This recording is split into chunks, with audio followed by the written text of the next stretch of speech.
What if you were an innocent kid who unfortunately ends up being kidnapped by Peter Pan, a grown-up man who really believes he is sending the boys to Neverland by eliminating them in the cruelest ways? It doesn't take long for you to realize that you are the maniac's next target. What would you do in this situation?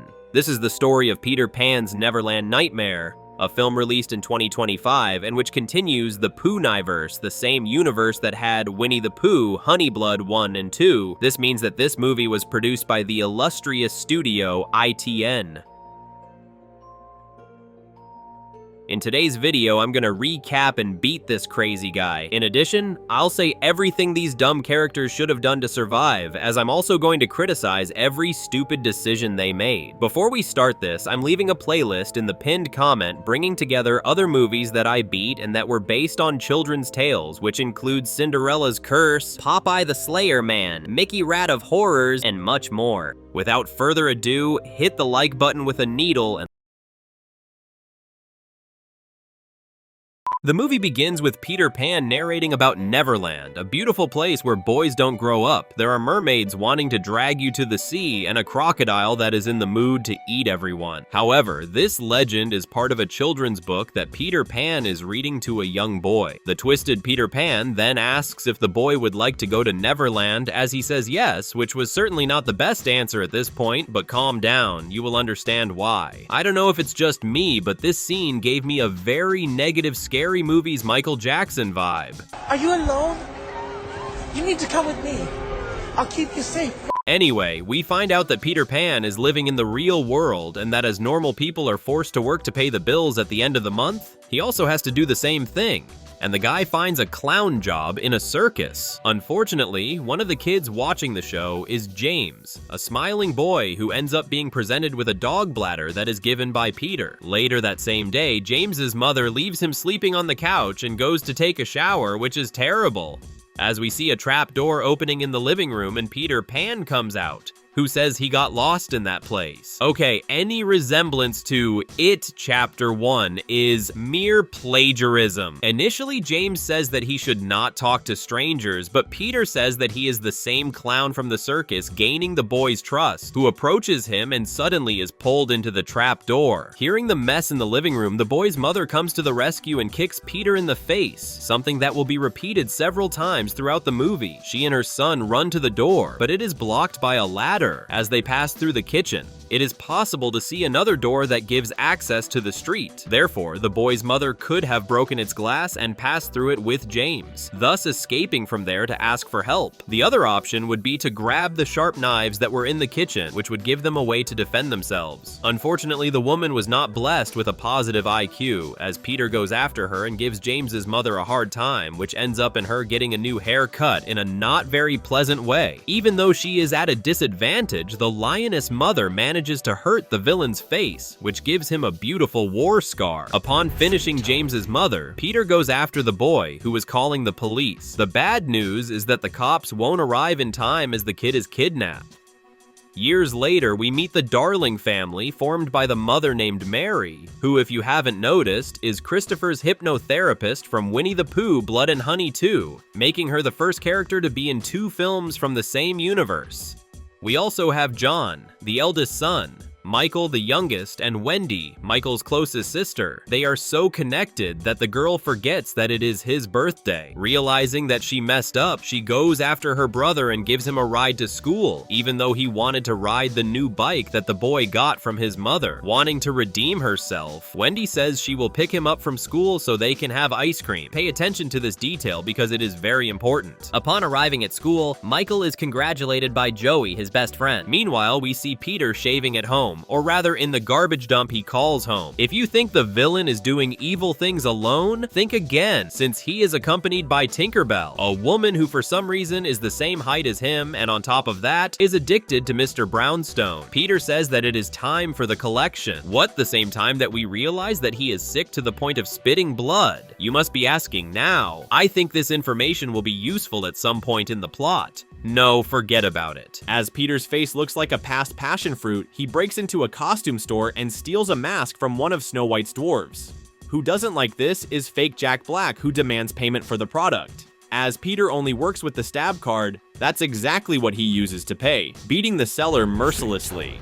Meanwhile, we see the Michaels class coming to an end, and what does the boy do next? He simply rides back home alone on his bicycle, which makes no sense, since he had arranged to grab some ice cream with Wendy. The least he had to do was call her and let her know that he was leaving alone, but apparently communication does not exist between them. If he had done that, Wendy would have said that she was right there and the stupid events that are going to happen would not have occurred.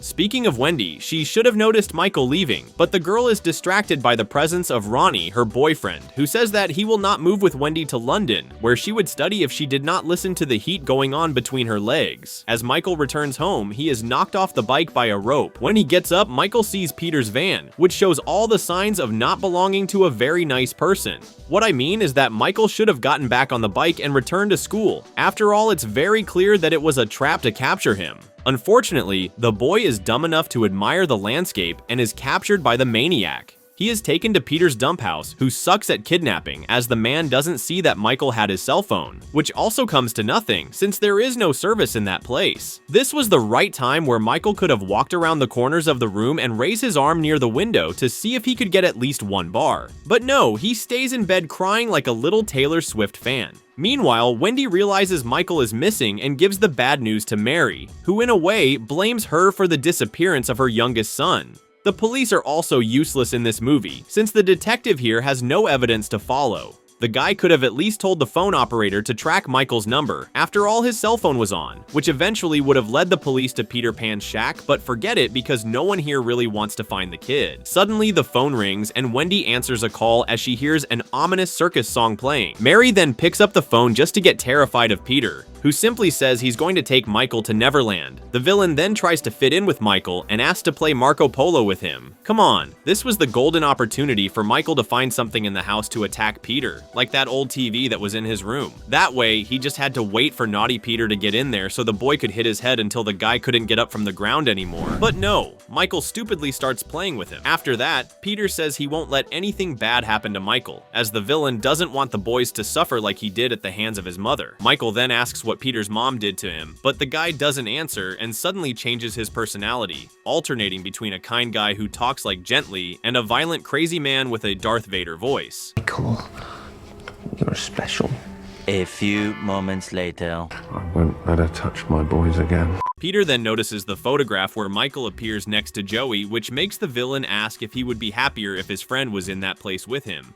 Obviously, Michael says no in a clear attempt to protect Joey's arse. On the next day, we see Wendy, her friend named Mel, and Joey, who is her brother, going to Ashtown, the same place that was terrorized by Pooh and his hybrid friends. The reason for the trip is that a boy named Timmy had been kidnapped by Peter in the past, as on that occasion, Timmy's father heard the same circus song that Wendy the night before. The man confesses he misses his son a lot, but he has no clue for them to follow. Another thing we find out is that Timmy identified as a girl rather than a boy, and this fact probably saved his life. Anyway, we see the other students from Michael's school on a bus going home. It's then that the driver notices that there is a van blocking the road. He gets off the bus and offers his help, but once again, Peter pays for the service on the stab card, sending the drive to the afterlife. Come on, look at the field on the side of the road. It was obvious that there was enough space for the driver to go around Peter's van. If he had done that, he would not have been sliced, but forget it. Peter Pan then gets on the bus and asks who wants to go to Neverland. I don't see anyone applying for that. A few hours later, John enters the house giving a huge diva show as he reveals to Wendy that the kidnapped boys were asphyxiated by Crazy Pan,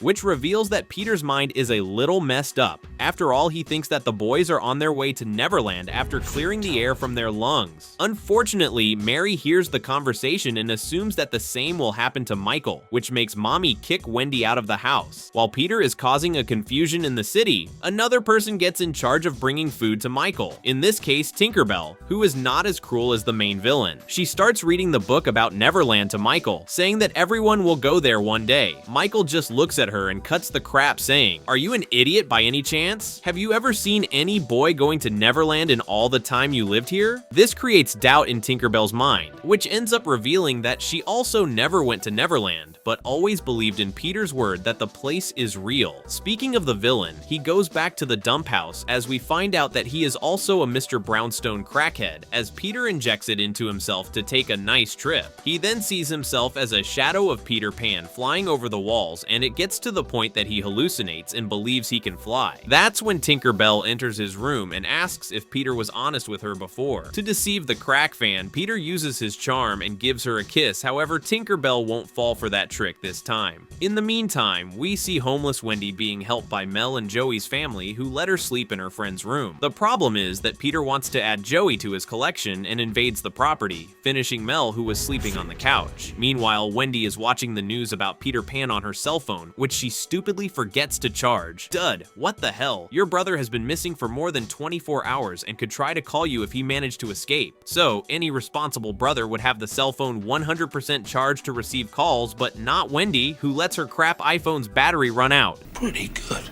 The girl then notices that something is not right downstairs as she opens a crack in the door, only to see Mel's father being smashed by Peter's knife. The girl is quick and escapes through the window before being caught as well. The problem is that dumb Wendy goes back into the house through the next room window. In this situation, she should have climbed down to the ground floor through the balcony column, something that even I, who am older than her, could do with one hand behind my back. That's when Wendy comes face to face with Joey's mother, who has her hands tied behind her back. Wendy can't help the woman because Peter appears, forcing the girl to hide and watch as her bestie's mom suffers while going to the afterlife in a not very kind way. In that scene, Peters has his back exposed to Wendy, who could have hit his head with any object located in the room, but no, she ignores her best friend's mother and lets the maniac finish his work. Realizing that Peter was the same guy who kidnapped Michael, Wendy follows him until they get to the villain's lair. She should very well have turned around and gone to the police station to tell where the guy was hiding, but no, Wendy breaks into the house to leave her cell phone charging in the kitchen. At least she gets a sharp knife, which she could use for something, but hold on, you'll get it. She then enters Peter's room and hides, which gives her the opportunity to see the villain's sagging butt. Not only that, but she also realizes that Peter has a little yoni where the bell should be, which implies that the guy's own mother ripped the accessory off him in the past. Screw that, because Wendy leaves the room and heads to Michael's captivity, however her path is blocked by Tinkerbell, who threatens to call Peter. That's when Wendy realizes that Tinkerbell was actually Timmy, and the reason she hadn't met Peter's knife was because she considered herself a girl. And according to Peter's rule, only boys can go to Neverland. Wendy then appeals to the sentimental and says that Timmy's father still misses her a lot, which changes Tinkerbell's mind, who begins to remember the past before the crack land. While Wendy reunites with Michael, Tinkerbell goes after Peter to know the truth. She then asks what really happens to the boys sent to Neverland. This questioning makes Peter angry, and it only gets worse when Wendy's phone gets reception as several messages start popping up, which leads Peter to think that Tinkerbell betrayed him by letting someone into the house. Now I wonder, why the hell didn't Wendy turn off her cell phone so that this wouldn't happen? The phone would have charged even if it was off, making her presence be undetected by Peter, but forget it. With anger bubbling, Peter goes to Michael's room and starts talking about how boys can only enter Neverland when he squeezes their necks tightly. However, the boy isn't very interested in the story, since he just wanted to distract Peter so Wendy could knock him down with a giant teddy bear. This was the right moment for Wendy to beat Peter if she had simply hit him over the head with the knife that she had picked up a few minutes earlier, but she'd rather lock Peter there and runs outside with Michael. On the way, they bump into Tinkerbell, who tells them to hide. Why the heck would they do that? I have a better idea. Why don't Wendy and Michael flee the house through the window she had used to enter before? After that, it was just a matter of getting into the car and escape from there. Forget about it, because Wendy hides in the basement while Michael takes shelter under the kitchen table, where he calls the police using his sister's phone. In the meantime, Wendy finds Joey inside a coffin that happens to have a tombstone written "Rest in Peace," which means that Peter kinda knew he was finishing the boys. Liar! Anyway, Wendy helps Joey escape through a passage in the basement and goes back to get Michael. Her path crosses with James, the little boy who lost his mother at the beginning of the film. In Peter's insanity, he kind of turned the boy into Captain Hook, but this version of the character is not a villain, as James asks Wendy for help after several years tasting the leather from Peter's belt. Meanwhile, we see Tinkerbell telling Peter that she doesn't believe in Neverland, which infuriates the villain, who simply hammers the crackhead fairy by unraveling her body.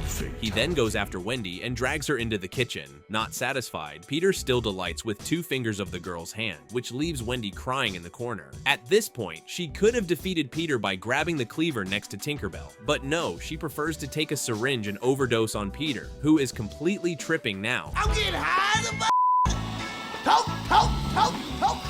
Wendy then hides in another room only to be chased by the villain again. Why the hell didn't she finish him in the kitchen while he was dizzy? Anyway, Peter then sees lights coming out of a cardboard tunnel, which distracts him, giving Wendy the chance to knock him out with a sledgehammer. Oh look, another opportunity that Wendy missed, since she could have turned Tommy Jarvis mode on and finished the job, smashing Peter's brain, but no, she decides to run away. Michael is the next unlucky bastard as Peter's hands close around his neck, giving him a one-way trip to fake Neverland. Wendy then shows up for round 3 and holds a baseball bat against the villain's throat.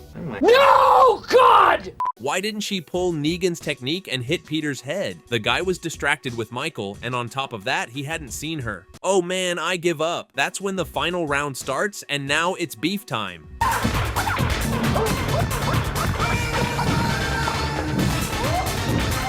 Finally, Michael resolves the situation by striking Peter's head, who falls bewildered to the ground. The boy then goes to the dark side of the Force and lands about 8 cleaver blows on Peter Pan's face until Wendy tells him to stop as she pulls Michael back. Thanks for nothing, Wendy. Michael could have beat the villain if he kept doing the good work, but the annoying sister had to screw the situation. Peter gets up all chipped and prepares for another beef, which won't happen because he is pulled back by Captain Hook, who drags him to have some revenge. As brother and sister hug, the police arrive and rescue the kids. A year later, we see the charming family celebrating Michael's birthday. However, that's when the phone rings, and when answering the call, Wendy once again hears the circus song, indicating that Peter Pan will return. Why can't you just die? Peter Pan's Neverland Nightmare had low reviews from critics, but the people seem to have enjoyed the film a lot. I'm gonna be honest, of the 3 Pooniverse movies, this one is the best. The direction is surprisingly good for an ITN production, as the camera angles are very inspiring and the director really puts up an effort. The acting is also above average, especially from Martin Portlock, the actor who played Peter, who in my opinion was clearly inspired by Bill Skarsgård from It and Heath Ledger in the role of Joker. In addition, the gore in the film is very realistic and brings a Terrifier-style footprint. The negative points are due to the plot not respecting the story's original material. What I mean is that in Winnie the Pooh Blood and Honey 2, it was established that the creatures of Ashtown were hybrids of humans and animals, so you would expect that this version of Peter Pan really came from Neverland, but no, the script makes it clear that he basically hallucinates after taking drugs, which disappointed me a lot. Director Scott Chambers said in an interview that if the film does well at the box office, he will produce a sequel, where it will be revealed that Neverland does indeed exist. I honestly don't like that, as the movie could very well have put a short scene showing Neverland to surprise audiences, but screw that. Not only that, the film gets a little lost in the second act, where the story gets stuck and repeats some situations and dialogues. Therefore, I'll give a 6 out of 10 to Peter Pan's Neverland Nightmare. Speaking of the box office, the feature was not exactly a success, as it cost $250,000 to make and only managed to raise $320,000 so far. Guys, consider becoming a member to have access to exclusive horror stickers and stamps to put in the comments, in addition to watching the videos without ads. Without further ado, let's go to the kill count. The total number of bodies in the film was 18, and the golden medal goes to Tinkerbell. I hope you enjoyed it. See you in the next video, and thanks!